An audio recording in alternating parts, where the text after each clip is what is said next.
Did you know that catching cancer early can be a lifesaver? It often means less aggressive treatments and a much better prognosis.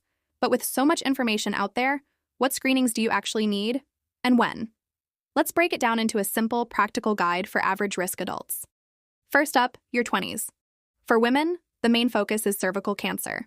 Starting at age 21, a Pap test every 3 years is the standard recommendation. For men in their 20s, there aren't routine screenings unless you have specific high-risk factors. For everyone, this is the perfect time to start doing regular skin self-checks for any new or changing moles and to really understand your family's cancer history. Moving into your 30s, the recommendations stay pretty similar. Women should continue with cervical cancer screening.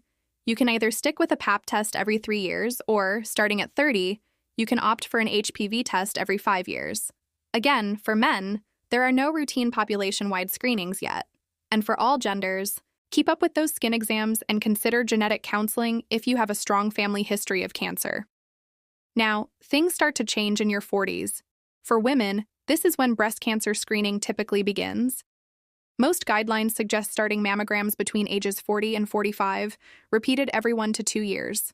For men, especially Black men or those with a family history of prostate cancer, it's time to start talking to your doctor about the PSA blood test. And for everyone, some guidelines now recommend starting colorectal cancer screening at age 45. From ages 50 to 64, screenings become even more crucial. Women should continue with regular mammograms and cervical screenings, which usually stop around age 65 if your past results have been normal. For both men and women, this is the key time for colorectal cancer screening. A colonoscopy every 10 years is the gold standard, but there are other less invasive stool-based tests you can discuss with your doctor. For men, the PSA test for prostate cancer continues to be a conversation to have with your healthcare provider, and a big one for this age group, lung cancer screening. If you're between 50 and 80 and have a heavy smoking history, even if you've quit in the last 15 years, an annual low-dose CT scan is recommended. Finally, for those 65 and older. The need for screening depends a lot on your overall health. Women may continue mammograms, while men will decide on prostate screening based on their health status and life expectancy. Colorectal cancer screening usually continues until about age 75.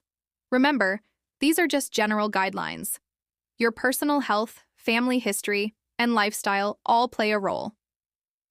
The most important step you can take is to have an open conversation with your doctor to create a screening plan that is right for you. Early detection truly saves lives. Thanks for watching, and don't forget to subscribe for more health tips.